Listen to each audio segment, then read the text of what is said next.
Uma alegria imensa estar aqui nessa casa novamente. Me sinto confortável, sim, estar aqui, pelas energias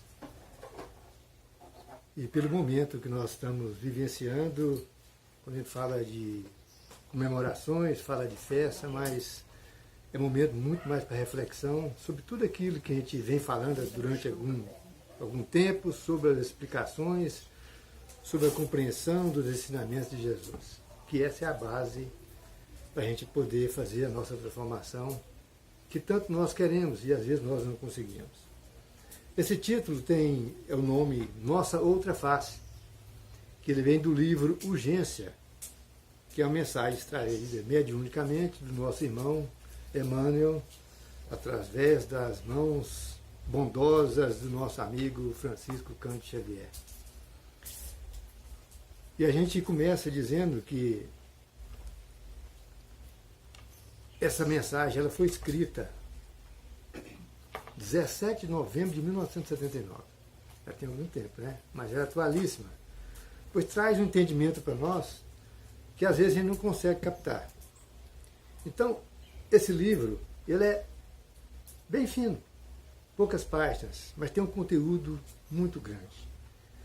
A gente estava até comentando aqui que é bom a gente falar daquilo que a gente gosta, que a gente entende, que a gente capta, que a gente lê e nós achamos que é bom a gente poder falar. Então, é uma oportunidade para a gente que vai estar aqui falando sobre esses temas da obra complementar de Emmanuel, para a gente poder entender. Então, são medidas, lembretes, que auxiliam a nossa preservação, diz lá no prefácio, que é para a gente ter essa preservação melhor e para a gente ter esse relacionamento. Quando ele fala de relacionamento, evidentemente que relacionamento tem que ser um com os outros, né? Então são páginas simples mesmo, mas o destaque dessa mensagem é a importância da sintonia com Jesus. Essa é a mensagem principal.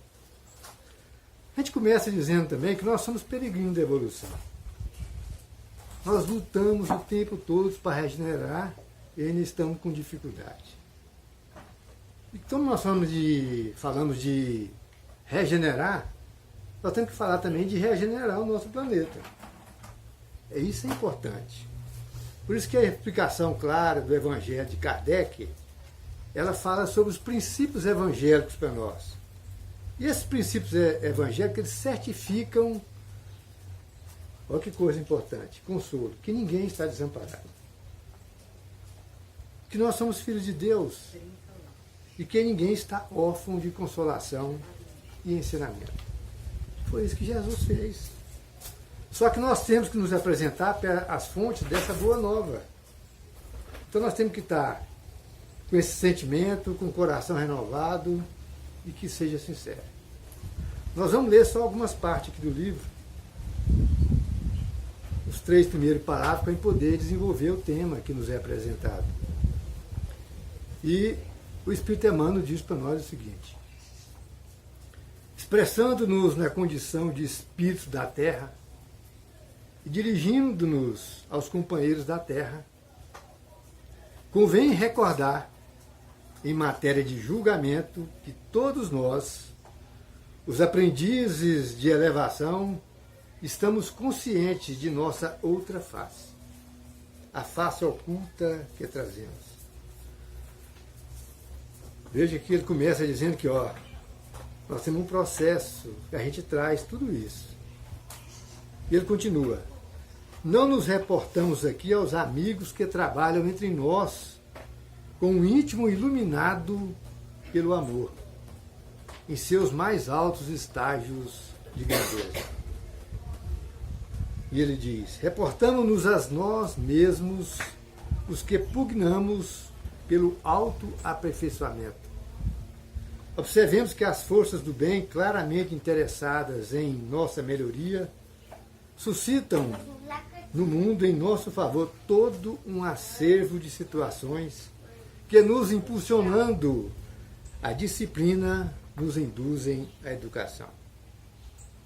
Aí ele diz: obrigações domésticas, deveres públicos e sociais responsabilidade de profissão, preceitos de relacionamento e, sobretudo, os compromissos de caráter religioso. Na essência, significam tarefa de acrisolamento interior, compelindo-nos à sociabilidade e à gentileza na superfície de nossas manifestações. A sabedoria da vida procura esculpir-nos a imagem nos moldes da sublimação integral. A gente olhando esse texto, nós olhamos e vemos que nós continuamos adormecidos nos velhos conceitos. Apesar da evolução do mundo, apesar da evolução da ciência, nós continuamos arraigados naquelas nossas reminiscências. Ou seja, nós estamos presos ainda no passado.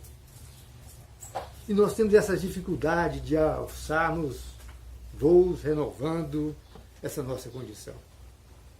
Ou seja, nós ainda não aprendemos a valorizar as oportunidades das existências e elas nos emancipam para que nós possamos ser livres. Tempos novos, velhos hábitos. Será essa uma pergunta? Sim. Gente, nós temos que lembrar aqui, e às vezes não custa lembrar, nós somos espíritos encarnados.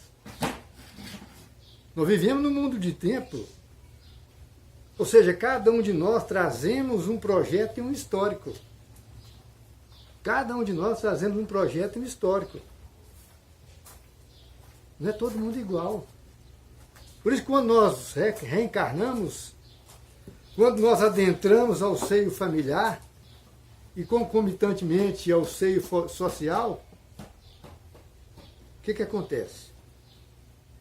Quando nós, crianças, nós temos um início de encarnação totalmente diferente.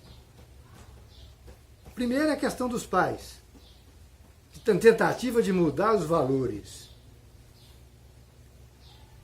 Só que isso na infância. Mas quando nós chegamos à adolescência e chegamos à fase adulta, nós voltamos àquela nossa outra face, aquilo que nós trazemos no nosso projeto, nos nossos históricos. É por isso que tem muitos educadores, muitos pais, eles buscam encontrar um modelo de educar. Responsabilidade nossa. Uma tentativa difícil? Sim. Mas é necessária. Porque cada criança, ela deve ser observada em suas reações. E aquele momento do estágio de efetivação de uma reencarnação, ela tem que ser muito observada. É por isso que os pais, os educadores, necessitam agir como se fossem cientistas. Aqueles cientistas que trabalham em seus laboratórios, naquele processo empírico muitas vezes, e muitas vezes solitários, de experimentação, anotação e resultado. É por isso que o Espírito André Luiz diz para nós que o cérebro é o ninho da mente. É o ninho da mente. Então nós temos que aprofundar um pouco mais nessas definições baseados na mensagem acerca dos comportamentos. Porque a mensagem de Emmanuel aqui é comportamento. Ou seja, a mente vem de longe. O cérebro é de agora, que reflete o que cada um de nós somos. Então, dentro desse complexo, que nós chamamos de evolução, cada um de nós está num grau evolutivo. Nós não estamos no mesma equivalência. Cada um é diferente. Não é assim que a nossa avó dizia? Os dedos da mão não são iguais? E elas tinham razão. Elas estavam certas. Os filhos se diferem, gente. Cada um no estágio. Eu criei todos iguais, mas cada um está no estágio.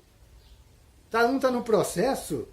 Então essas lições padronizadas do bem e do mal, elas sofrem alterações quando entram no universo de cada um. Quando chega nesse patamar da adolescência, da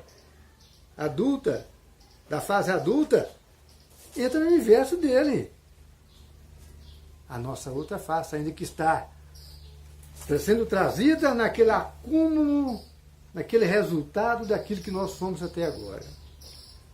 Aí vem a pedagogia de Jesus.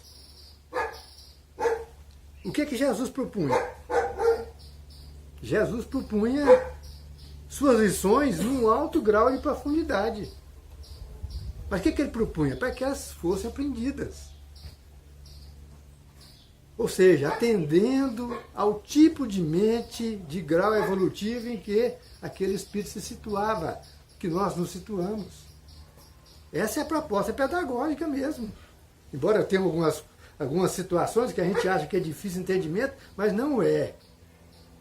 Então, quando nós olhamos para o texto, a nossa outra face, há pessoas que entendem que dar a outra face, por exemplo, significa virar o rosto para o agressor possa bater do outro lado. Há outros que entendem que Jesus dizia das faces de uma moeda ou um papel. Se alguém lhe jogar pedras, devolva-lhe flores, que na verdade corresponde à outra face daquela ação. É esse entendimento, então a gente tem que aprofundar um pouco mais. Embora seja pedagógica, nós precisamos mudar paradigmas. E nós achamos que mudar paradigmas é uma tarefa difícil.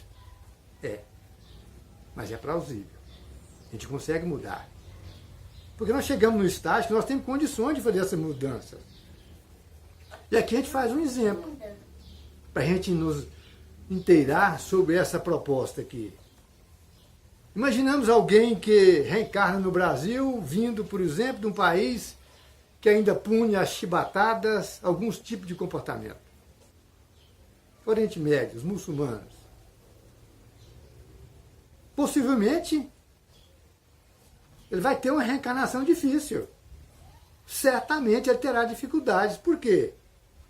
Porque ele vai ter um comportamento arredio, ele vai ter um comportamento medroso, ele vai ter um comportamento especulativo, ele vai precisar conhecer a nova sociedade. Ele precisará envolver enormes formas de práticas religiosas aqui existentes, porque isso está registrado nele, no seu perispírito, e certamente ele buscará aquela que mais se aproxima da sua antiga crença. Até mesmo retornar às suas etnias através de reencontros com pessoas oriundas de sua religião. É só um exemplo para a gente trazer. A gente vê quantos irmãos nós nos deparamos quase alienados no contexto social vivido aqui. Quantos? São aqueles que não conseguem adaptar ainda.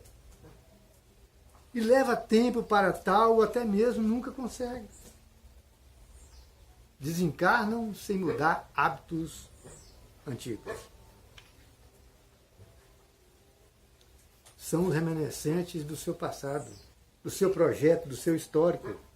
A sua outra face, a nossa outra face. Da mesma forma somos nós. Porque se nós reencarnarmos, por exemplo, num país muçulmano, nós teremos as mesmas dificuldades. Não tem como ser diferente. É por isso que Jesus propôs. Jesus propôs a fundação do seu reino na Terra. Na Terra. Não era em região.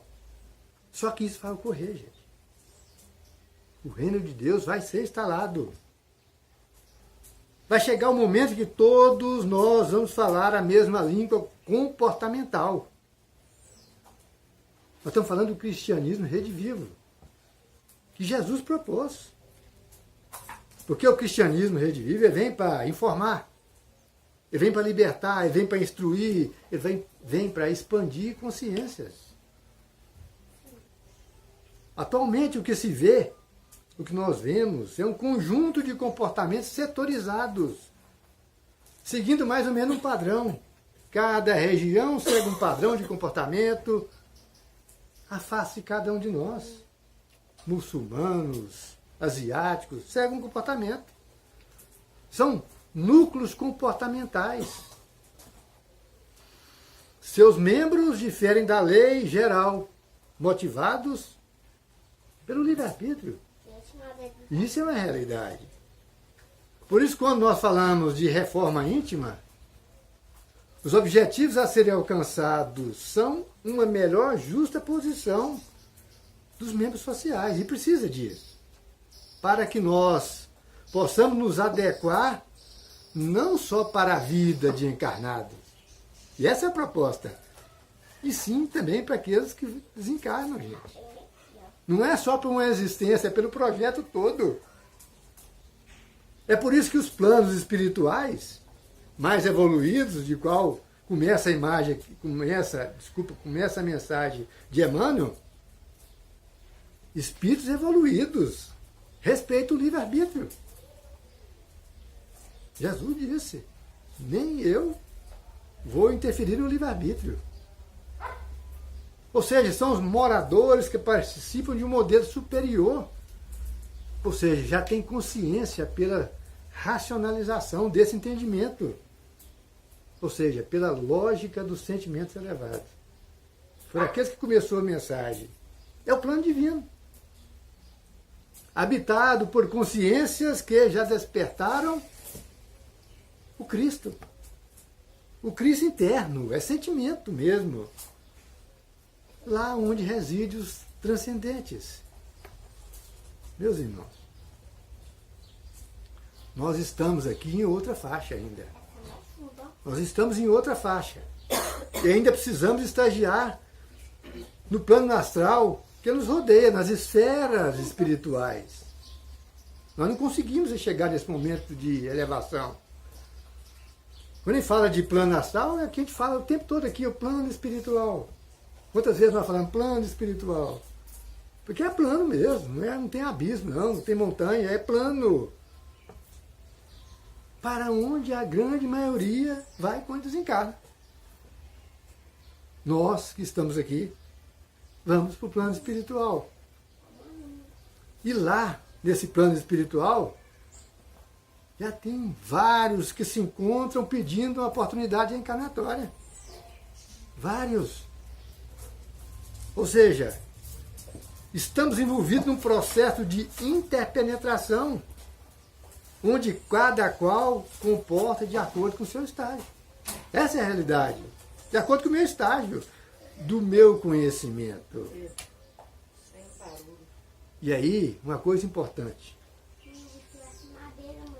Hoje é muito importante que todos nós passemos a nutrir bons pensamentos. Gente, por mais paradoxal que seja, por mais difícil entendimento, começa no pensamento. Porque pensamentos vão gerar boas palavras e boas ações. Mahatma Gandhi, ele falou sobre isso. Tenha sempre bons pensamentos. Porque os seus pensamentos se transformam em suas palavras. É assim que precede do Espírito. Tenha boas palavras, porque as suas palavras se transformam em suas ações. Tenha boas ações, porque as suas ações se transformam em seus hábitos. Tenha bons hábitos. Porque os seus hábitos se transformam em seus valores. Tenha bons valores, porque os seus valores se transformam no seu próprio destino. Eu cultuo, eu que preparo o meu destino.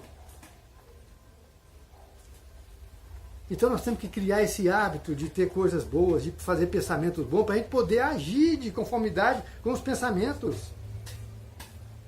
Ou seja, nós não podemos deixar o tempo passar. Deixa o tempo me levar. Não condiz, gente. Como diz a música, Manuel Filomeno de Miranda, da trilogia da Transição Planetária, que é 3 livros, Transição Planetária, Perturbações Espirituais, O Amanhecer de uma Nova Era. Ele colabora com a mensagem que foi trazida aqui para nós essa manhã. Ele diz, textualmente, virá outros espíritos habitar o nosso planeta. Claro que está vindo todos os dias. Mas que espíritos são esses que estão vindo agora? São os espíritos que não têm história gravada por aqui. Olha que coisa interessante. Espíritos que não têm história gravada por aqui. Ou seja, são livres para obrarem, são livres para trabalharem. Sabe por que eles estão livres para isso? Porque eles não têm adversários formais que estão nos seus encalços. Como o nosso caso, do nosso projeto, do nosso histórico. Nós temos muitos ainda que estão no nosso encalço ainda.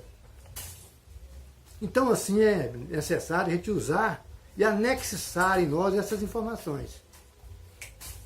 Nós temos que anexar essas informações aos nossos conteúdos vivenciais diários e em nossos projetos futuros. Ontem eu errei, mas não tem jeito de voltar para ontem. A partir de agora. Ou seja, muitos dos nossos comportamentos atuais ainda estão ligados ao nosso passado trevoso. Nossa outra face. Qualquer um de nós temos conhecimento, temos capacidade de saber o que é que a gente precisa. Eu sei, na minha condição. Ainda não consigo. E ainda fico vivendo no passado trevoso. Ou seja, eu faço o que eu mais gosto. Eu desejo o que eu busco. E aí é a grande pergunta dessa mensagem que é trazida para nós. Qual a nossa relação com o Evangelho de Jesus? Eu não estou falando do Evangelho simplesmente religioso, literário, não. Eu estou falando do Evangelho crístico.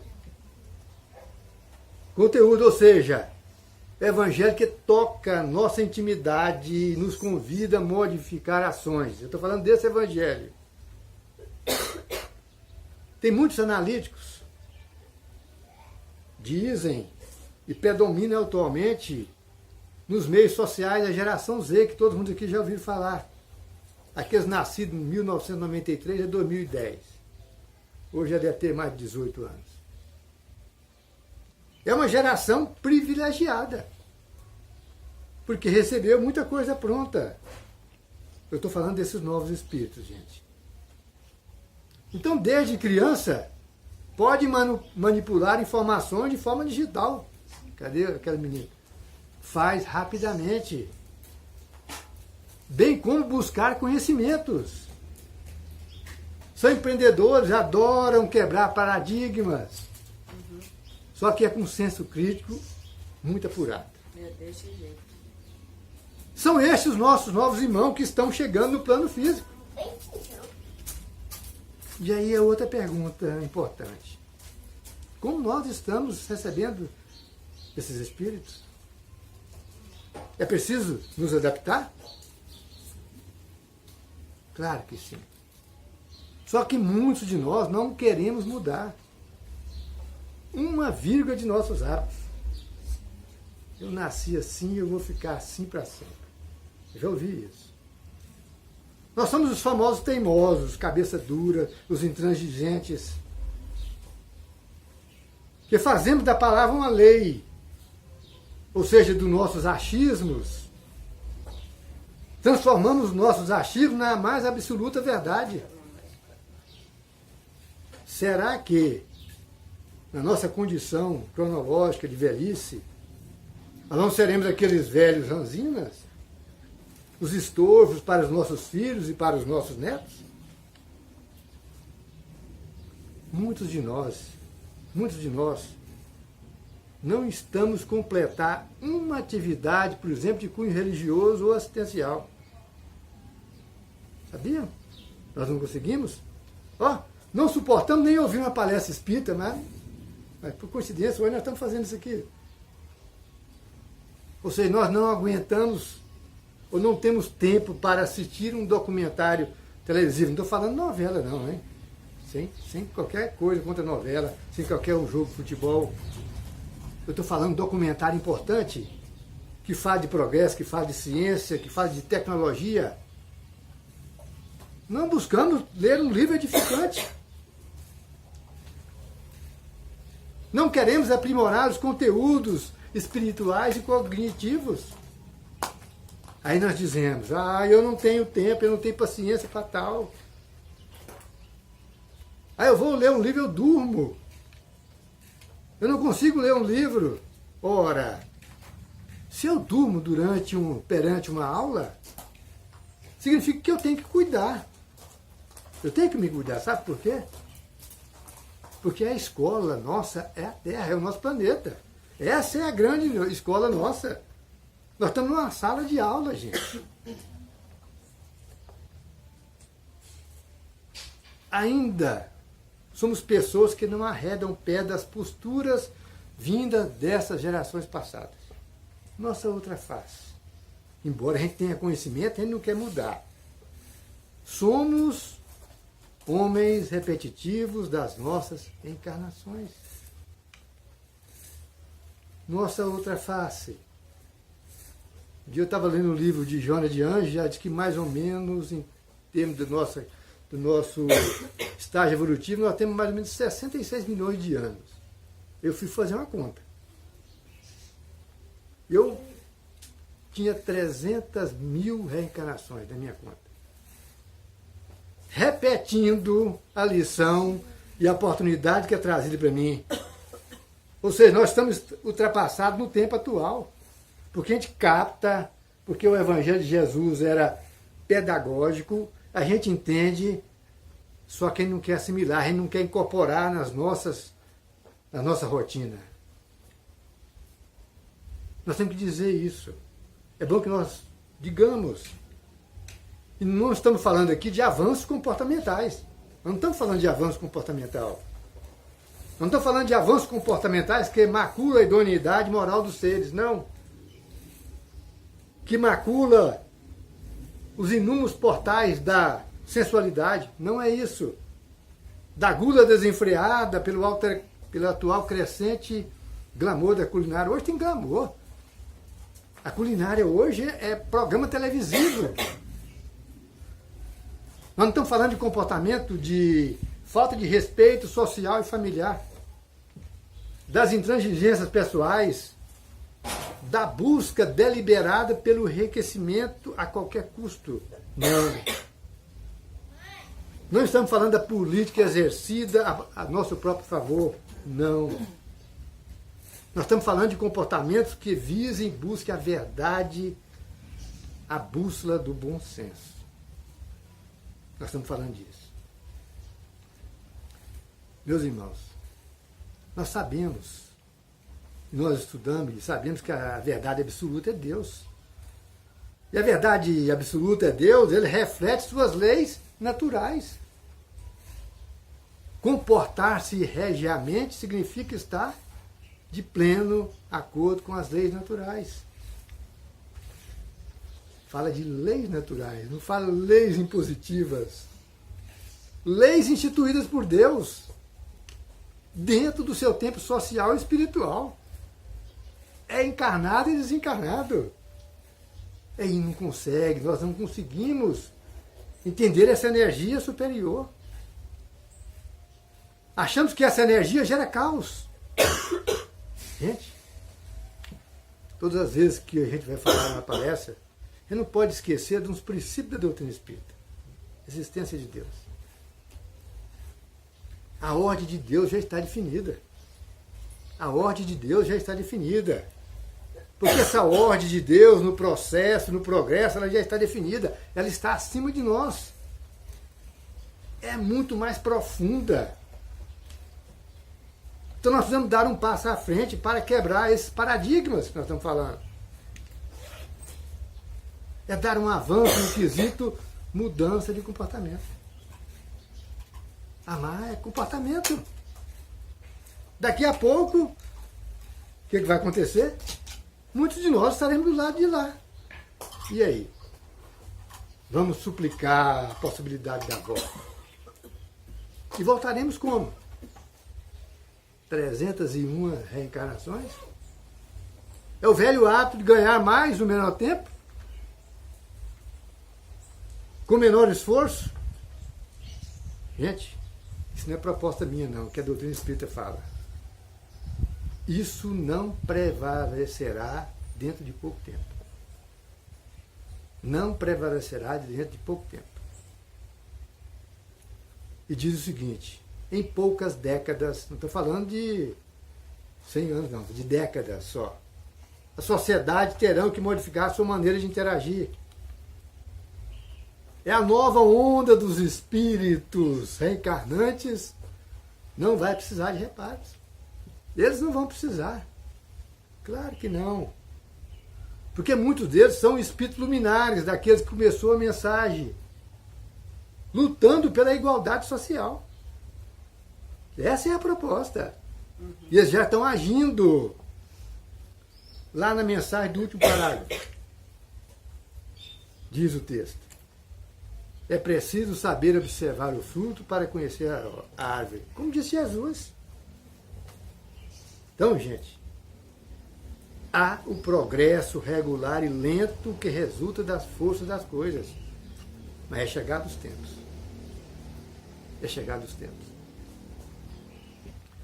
Para a gente encerrar, dentro da programação, a cada reencarnação, isso é consolo agora, aprimoramos nosso senso de justiça, ampliamos o nosso amor, sim, mas por que eu não consigo incorporar comportamentos de transformação?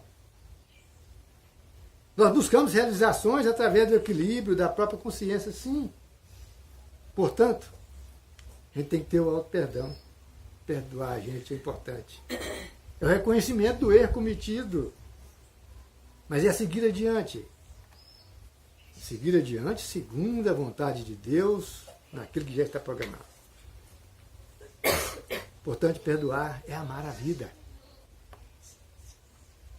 Pois nossa origem é simplesmente o amor, que é Deus. E a gente encerra com as palavras de Jesus. A alegria de quem ama é o ato de doar. Que possamos doar. Que possamos sair daqui com esses sentimentos. De entender essa necessidade de mudar o nosso projeto histórico e aproveitar essa existência.